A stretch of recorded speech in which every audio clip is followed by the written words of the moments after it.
right. Good afternoon, everyone. This is our second in our quarterly series, swing bed webinar series.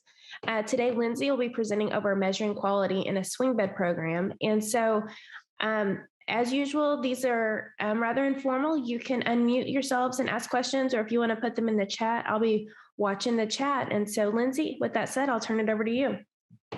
Great. Thanks, Laura. Well, good afternoon, everyone. It's great to be back in front of you, virtually, of course. But today, this is in all of the topics related to all of these swing bed webinar series is, areas that have resonated with you all in your group. And so one of the areas of focus is around measuring quality. And we're going to talk a little bit more about that and why, we feel that it's so important to really highlight the great, quality of care and patient outcomes that are happening in our swing bed programs. So with that, the agenda for today is really around the importance, as I just mentioned. Then we're going to discuss a few of the quality metrics that we feel, swing bed programs should be looking at, tracking, measuring, and promoting. And we'll go into a little bit about each of those measures and what would be how do we make those successful? And also just incorporate some best overall quality improvement best practices.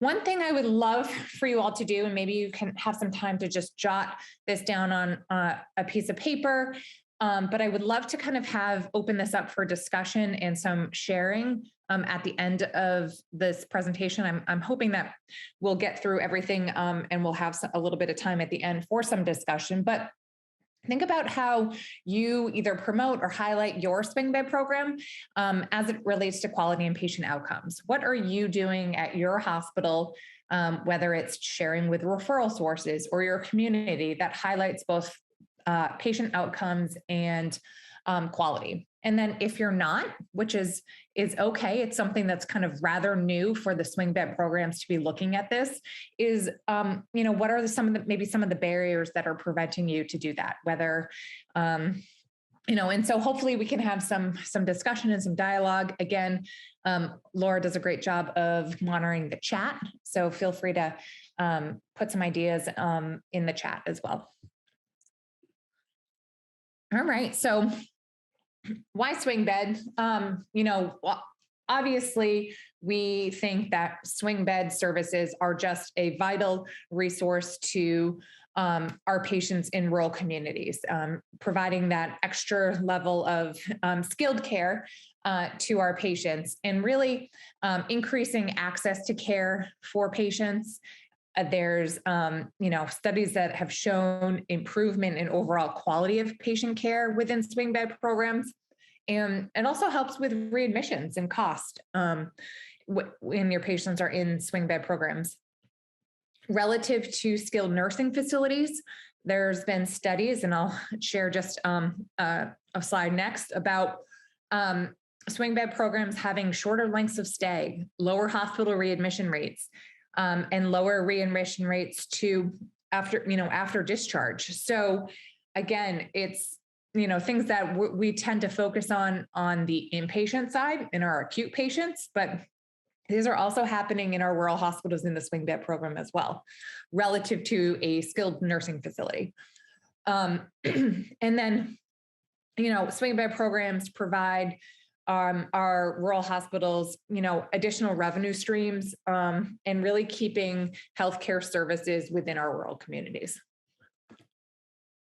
So as I mentioned, this here was a study that we were involved with the University of Minnesota in their Rural Health Research Center,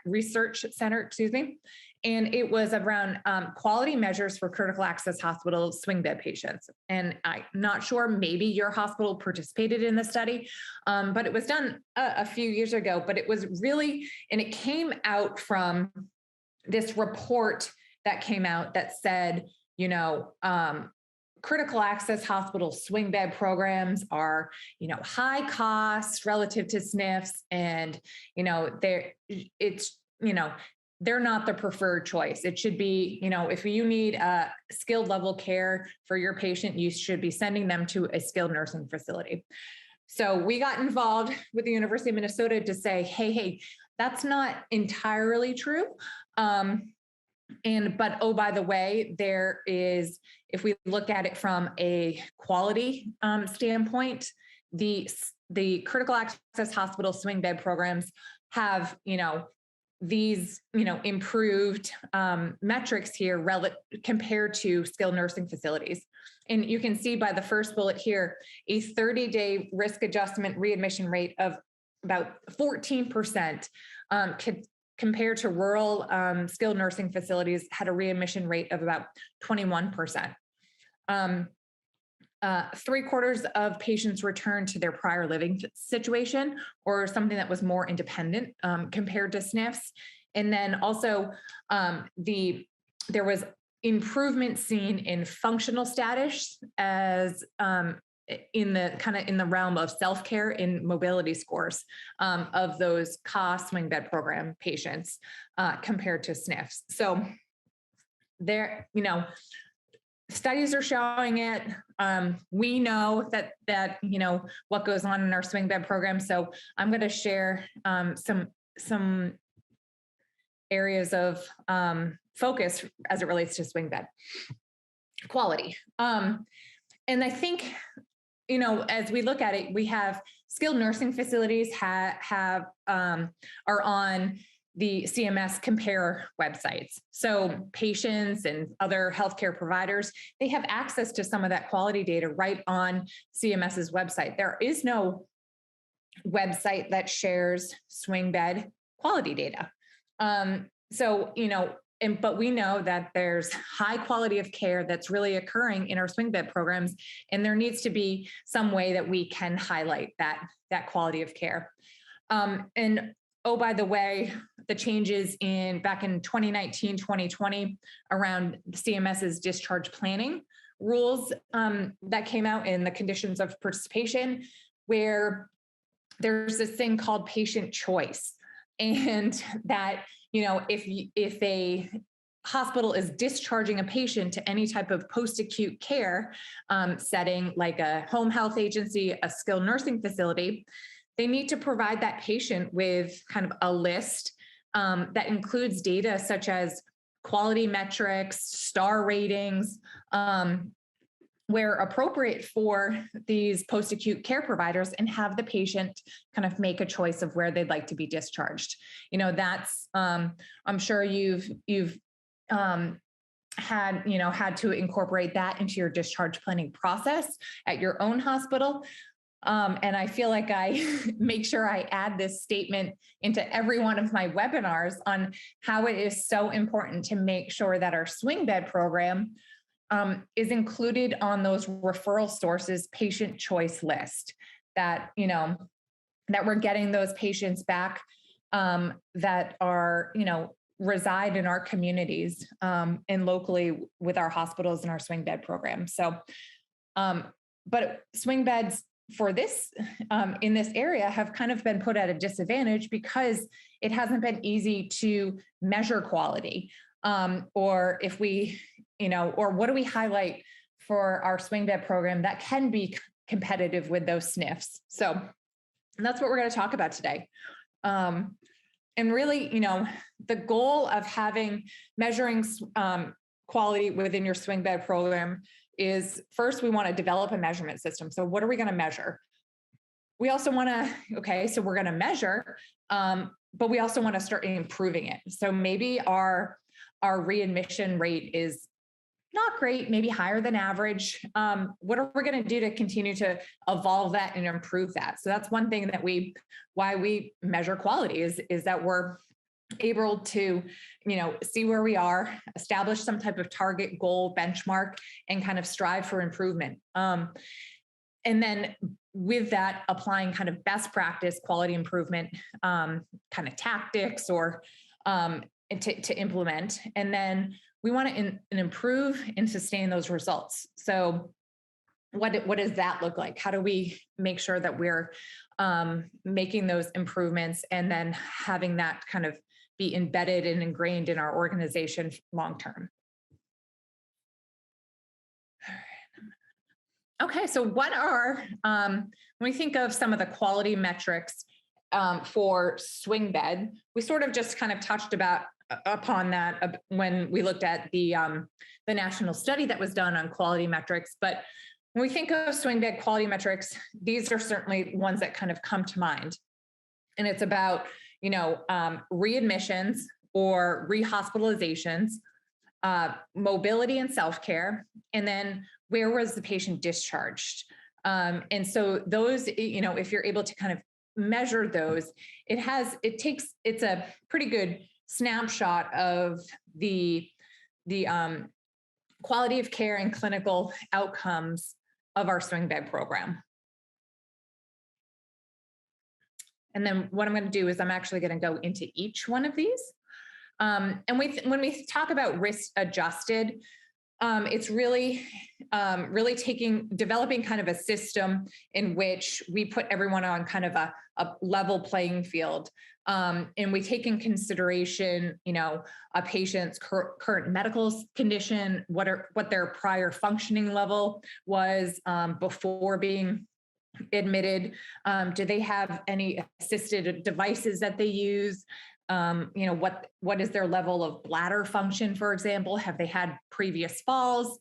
What their level of understanding is of, medical terminology or their plan of care, and any comorbidities, if we have hypertension, or if we have patients that have had, prior heart surgery, we would want to just, consider those and develop a system on how we kind of risk adjust those patients. So let's focus on return to acute care. So this is going to be the patient who had been admitted into your swing bed program, but then, had an unplanned return to the acute side of your hospital. And when we look at benchmarking that, we look at the nursing home compare, and their return to acute is a 9.8%. So we just want to, think about if we do start to measure that, using some publicly available data from nursing home to compare to look at that rate. So measuring the percent of patients return to home, what do we do? So say if we are at a, greater than the 9.8%, what is it that we can implement to have that percentage be lower than the nursing homes, the SNFs that we're comparing ourselves to? And I've included, what are the measures of success? What are these kind of best practices that we can be doing, actionable steps that we can be doing as it relates to that specific quality metric? And it really starts on admission or pre-admission. So do we have a strong process in place that we know who should be admitted and who shouldn't be admitted into our swing bed program? To what types of patients, and this goes back to, I think we've talked about it before, is looking and developing your care spectrum. What are the patients that are most appropriate based on competencies of our staff, access to services, equipment needs, medications? Who can we admit into our swing bed program? Getting to know your referral sources. So, having these relationships that you're not looked at as the hospital that's going to take anyone and everyone. And that you have clearly defined, our care spectrum. Who are those patients that we are going to take into our swing bed program? This all ties back to, whether or not they are appropriate for swing bed, and whether or not there may be that unplanned or the possibility or the risk of an unplanned acute stay. Internal communication. is certainly a big one. Making sure that that we're having all the information relative to the patient's condition, from the floor to your swing bed program.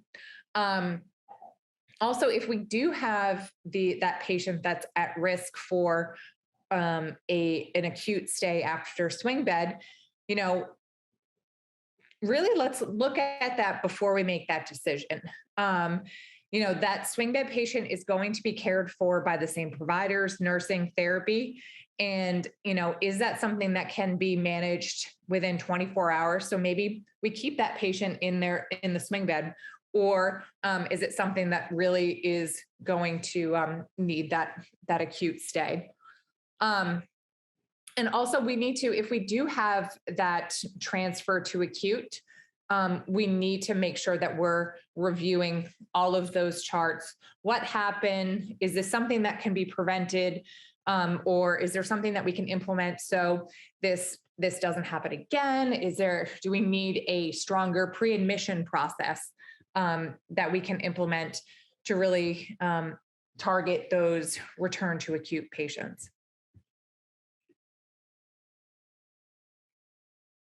I'm stuck. Oh, there we go. All right. So then what about our readmission, our return to acute within 30 days post-discharge?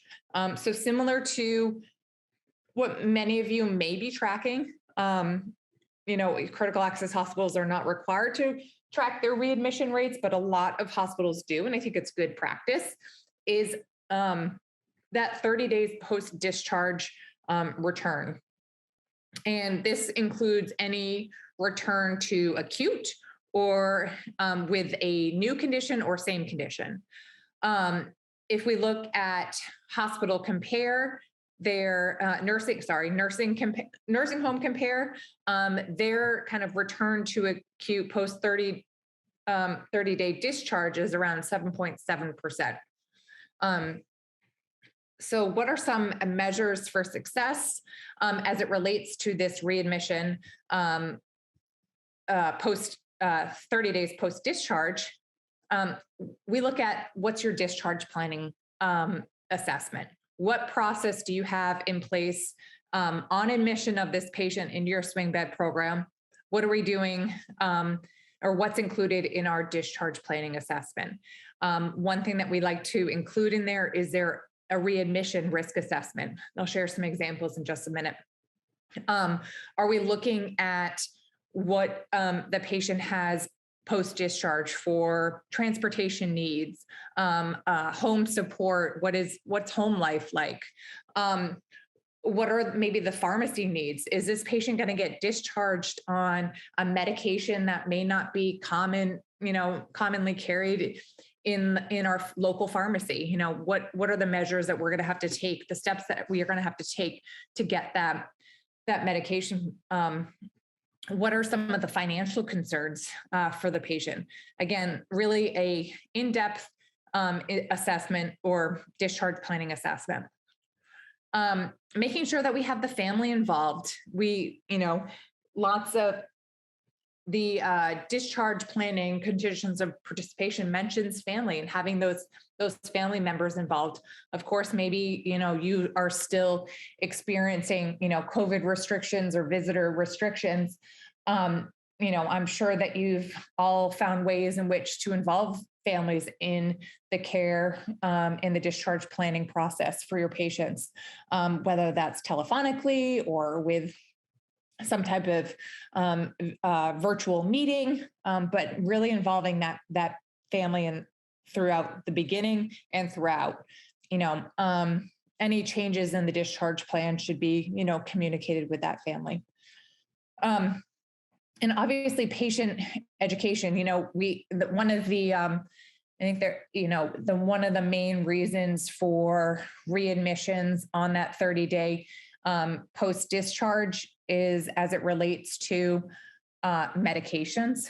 And so are we educating our patients on their condition? Have we incorporated maybe a stoplight handout for patients that may have chronic conditions? And I'll share a stoplight form in just a minute. And then, as I mentioned, medications being a number one readmission factor is, do we have this process for MedRec on admission and on discharge? And what does that look like? Is that a strong process? Are we involving pharmacy when we need to? What type of teaching goes along with medication reconciliation? As I mentioned, this here is a kind of a discharge planning worksheet, and it takes into consideration risk. So, is this patient a low risk at discharge, moderate risk, or high risk? High risk being if they live alone, or if they've had a history of falls, being incontinent, having some type of cognitive impairment. Those would put that patient more in a high risk category for readmission. At discharge, so what are we doing internally to help support that and prevent that readmission? Some folks have leverage the LACE tool. I know that some hospitals have something similar to this embedded in their EHR. So this should be used for our swing bed patients as well. A lot of times it's used for our acute stays, and looking at what that readmission risk assessment is going to be. And then the stoplight form, which I think this is an example of for a diabetes. So really any patients with, a lot of times a stoplight form would be used for patients with asthma or diabetes or COPD, where it codes it in the green, yellow, and red zones, and specific to their disease or their chronic condition. Will certainly tell you, are you stable? Should you be, considering calling your doctor, or are you in the red zone where it's call your doctor and maybe a trip to the hospital? So this is, certainly an at-home tool. But I think what sometimes happens is these get included in maybe your discharge folder and your patient education packets, but it never gets talked about while the patient is still in the hospital. It's never reviewed. And so it's vital that this is something that gets reviewed. How, and we coach our patients on how we use this form. Sometimes we think that the patient's understanding, but I think taking a little bit of time to just kind of walk through, hey, these are the signs and symptoms in these different areas, and these are the actions that we certainly want you to take if you end up in one of these zones. So just a suggestion if you haven't already incorporated that. I just talked about medication education, really taking the time, prior to discharge, involving the family in that medication teaching too. Oftentimes family members are preparing medications for their loved ones, going over name, purpose, dosage, any side effects. A lot of times your handouts or your printouts on new medications, for instance, will have that information. Your discharge instructions are clear and concise. The other thing is have we looked at our discharge instructions and what level of literacy is it at, or reading level? What are we able to provide this in native languages of our patients? Making sure that we're considering all of those areas. Leveraging the teach back method. Not sure if others have implemented that at their hospitals for their patients, but that it's vital in terms of educating, making sure that your patients are repeating back to you what they've heard. And then if you need to repeat anything, re-educate, you're able to do so prior to them leaving the hospital.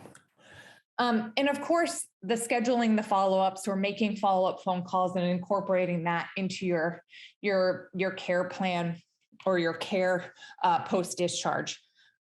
Making sure that things are documented in the medical record. We certainly suggest that as well.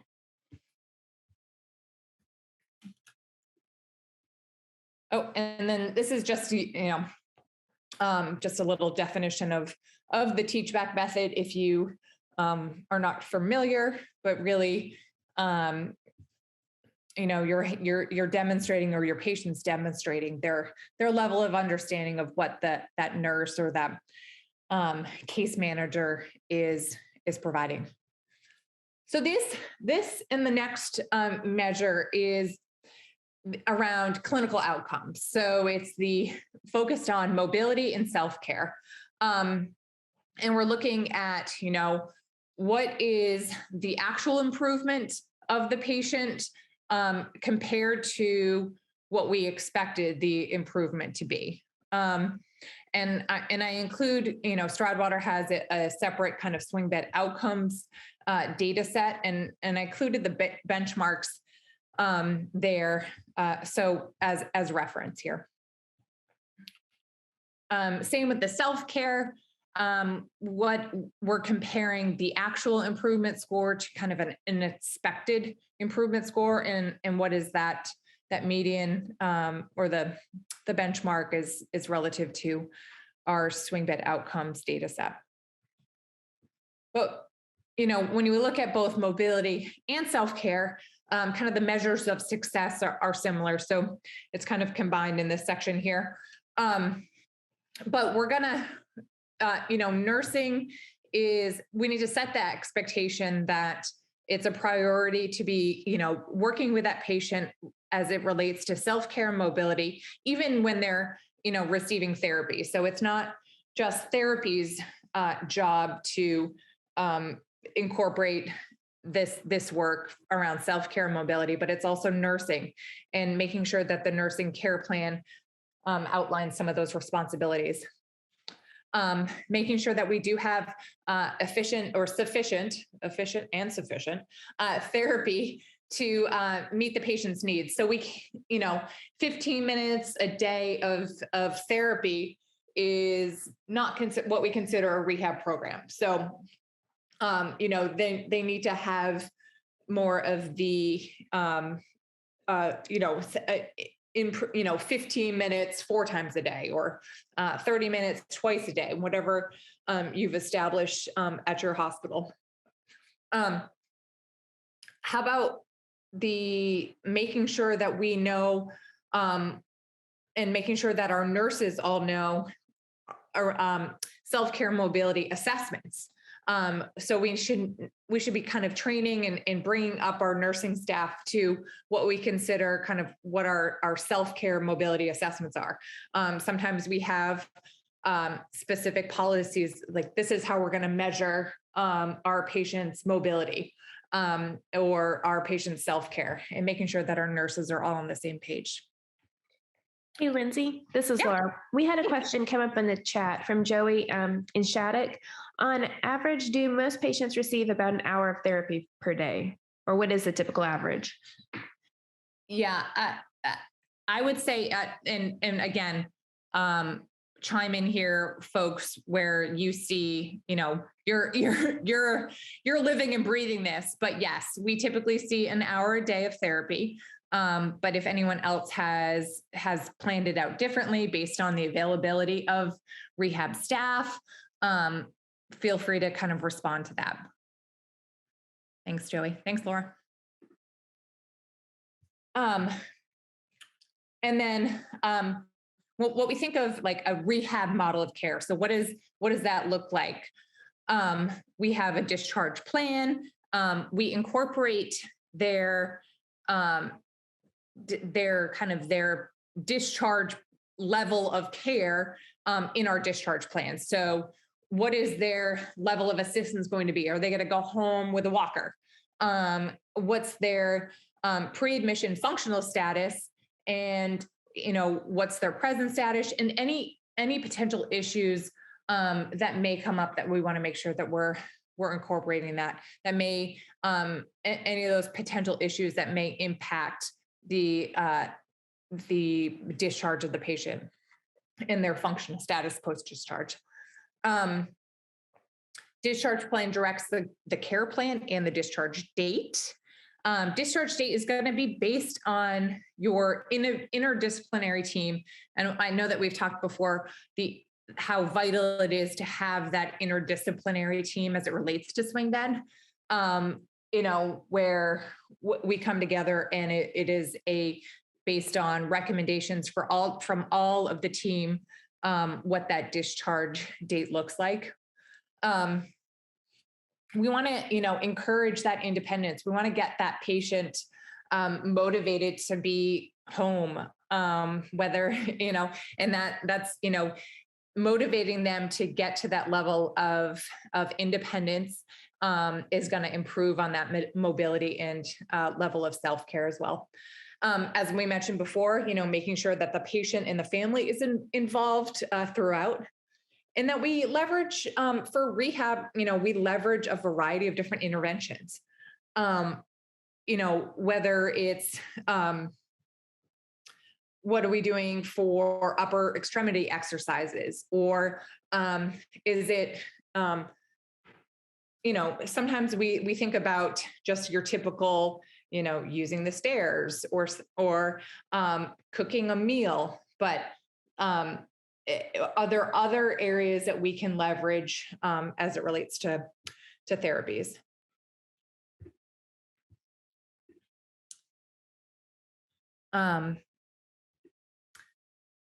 Okay, and then continuing on for some additional measures of success related to mobility and self-care.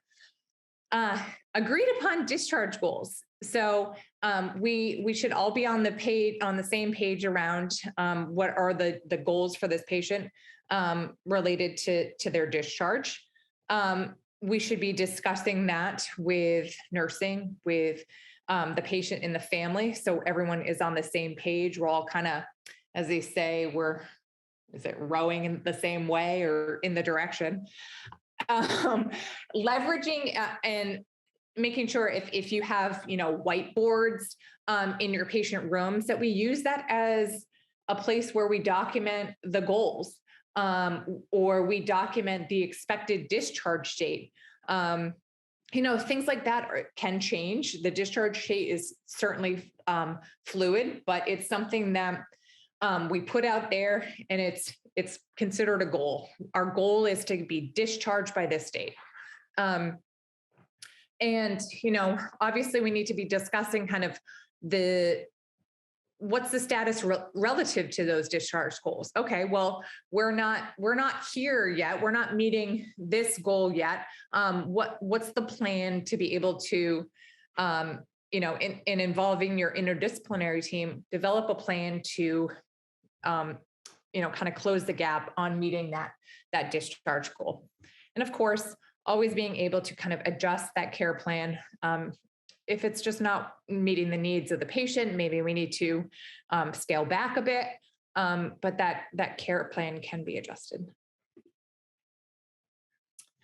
And then, as I had mentioned before, when we look at risk adjustment, it's, kind of putting everybody on a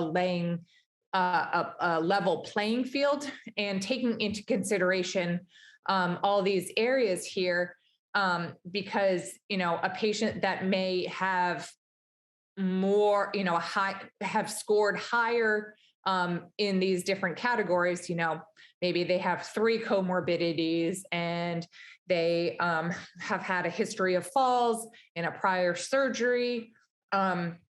They may be more likely to have a lower mobility and self-care score based on those at-risk areas.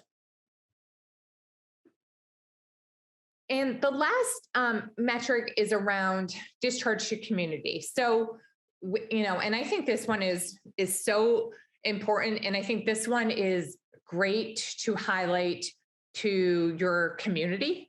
Is that what is the percentage of patients that were discharged back to the community, or maybe home health, some type of more independent situation. And when we look at nursing home compare, their average of discharge home to or discharge to a community is around 53%. So what are some measures of success here?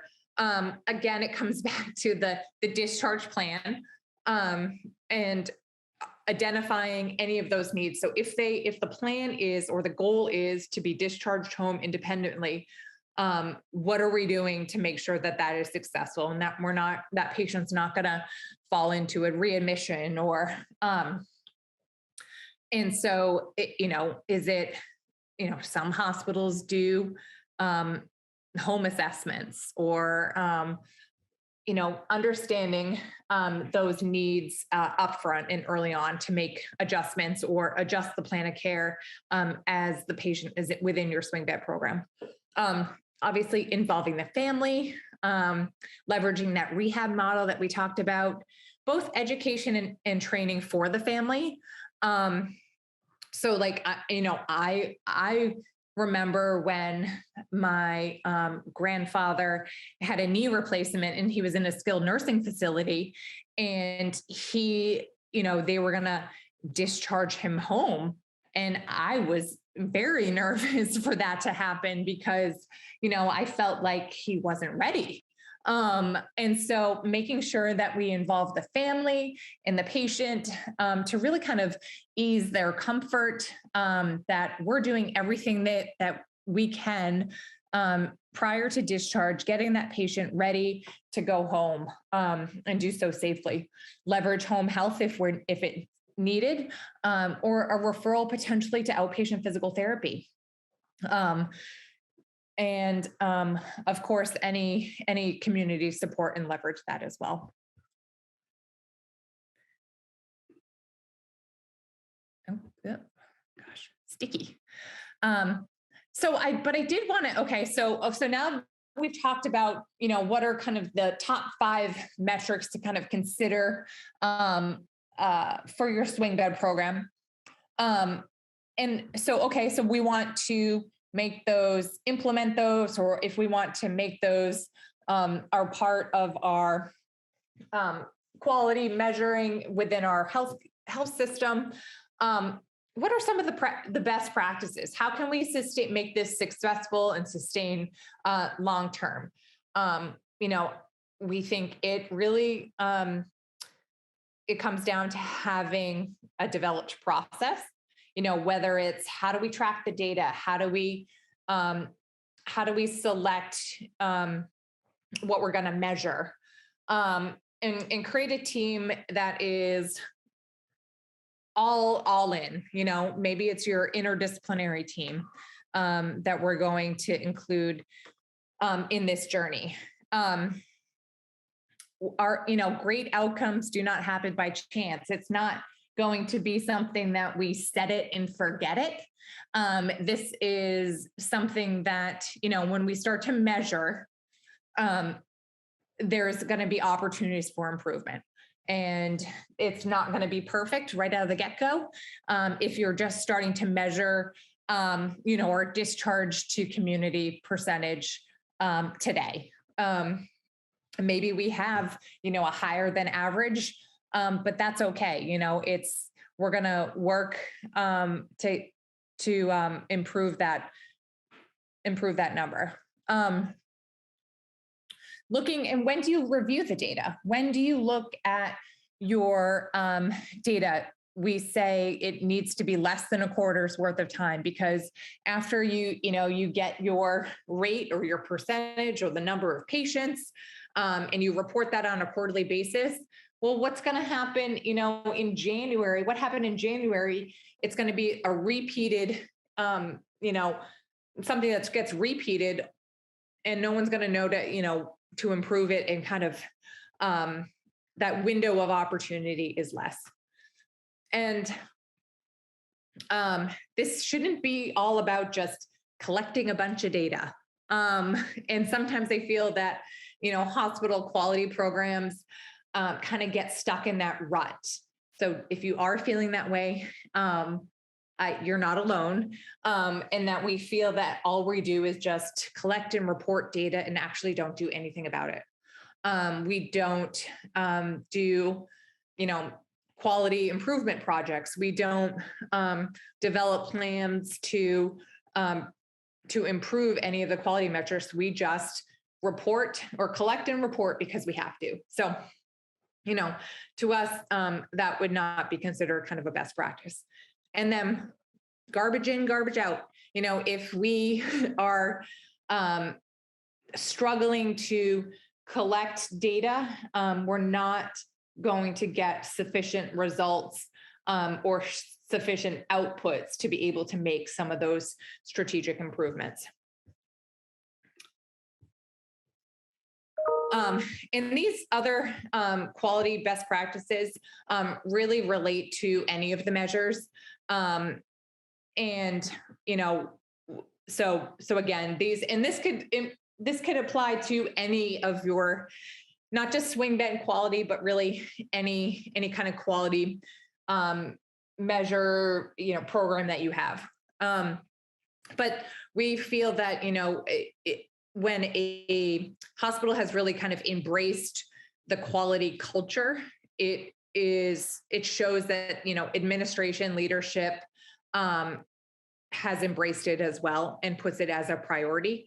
You can tell, that this hospital or this has a high functioning quality culture just by kind of walking in there. You can kind of feel it. So making sure that we get that buy-in from our leaders, making sure that we understand and we discuss kind of what we're measuring, and discuss that with the team, and who's a part of that team and what are they going to be doing from a quality standpoint. Is there any type of staff training that needs to be done to be able to collect some of the data? What are we looking for in the charts?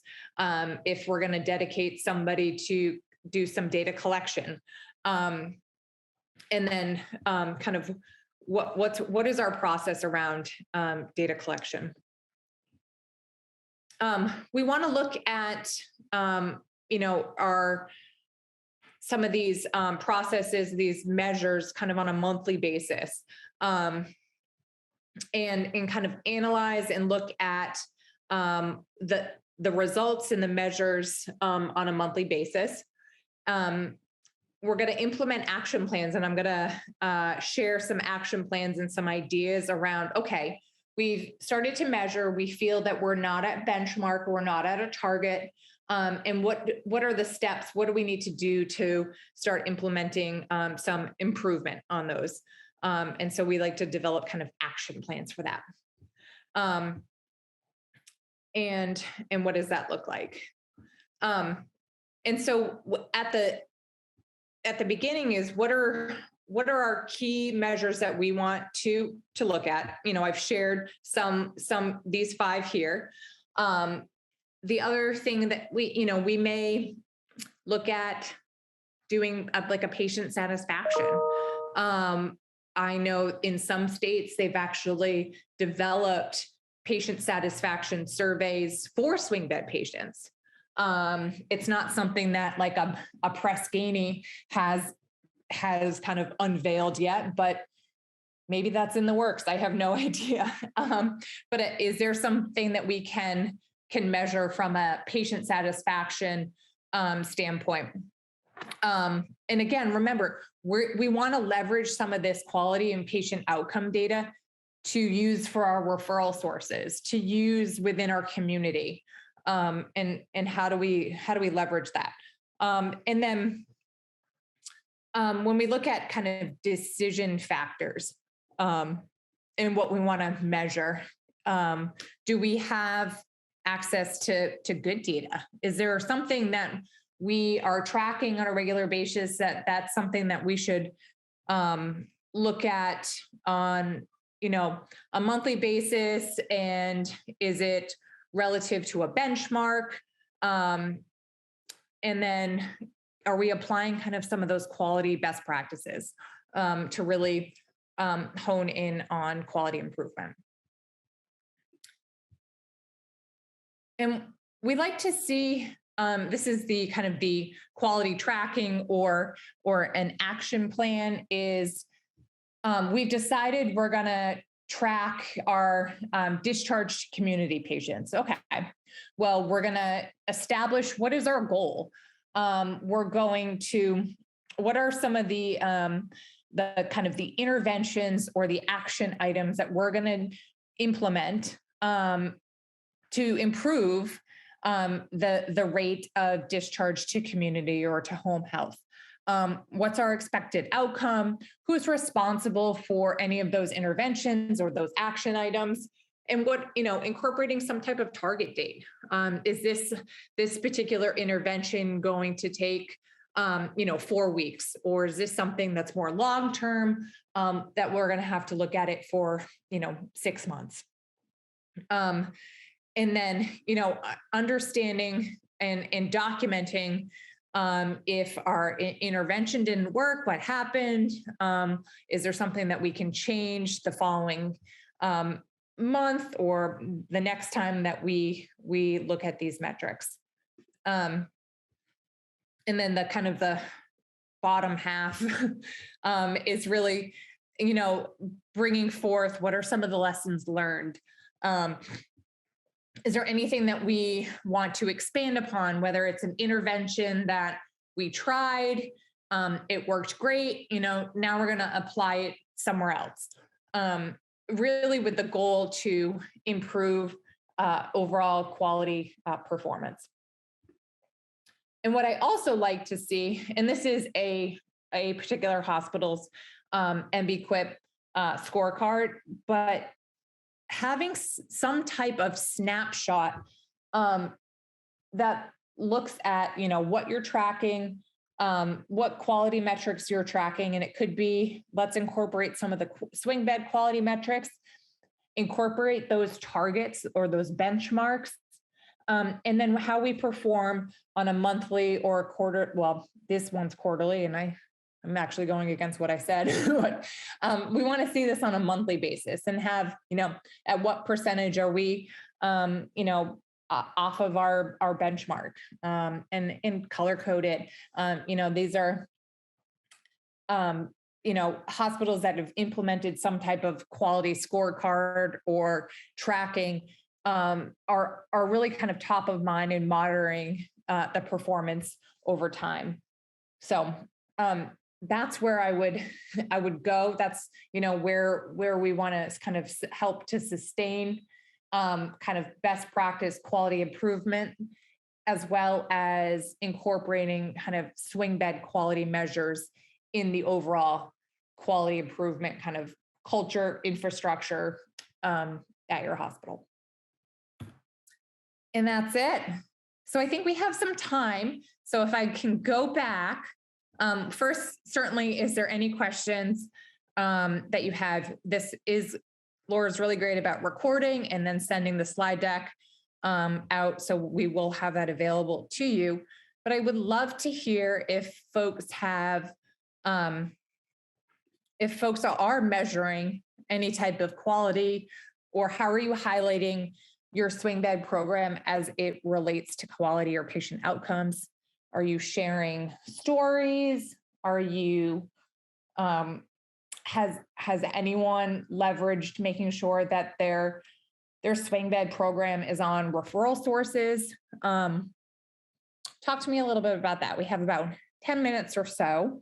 So if you have time to have some discussion.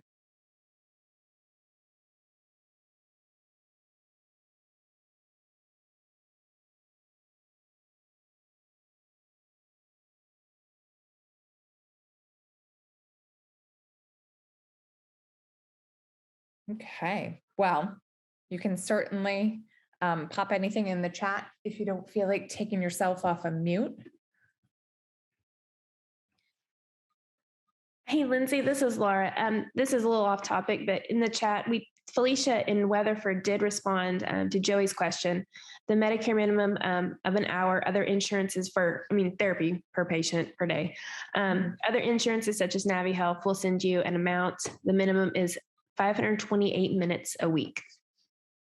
Okay, so it can be independent of insurance too. Great. Thank you, Felicia.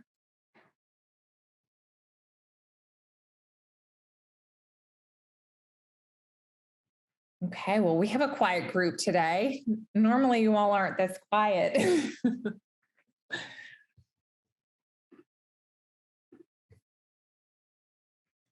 Well, I'm sure hopefully then you'll have some ideas to bring back around kind of measuring quality for your swing bed program, and what some measure or metric may resonate with you all. But of course, feel free to reach out if you do have some questions, and would be happy to have a separate conversation for sure.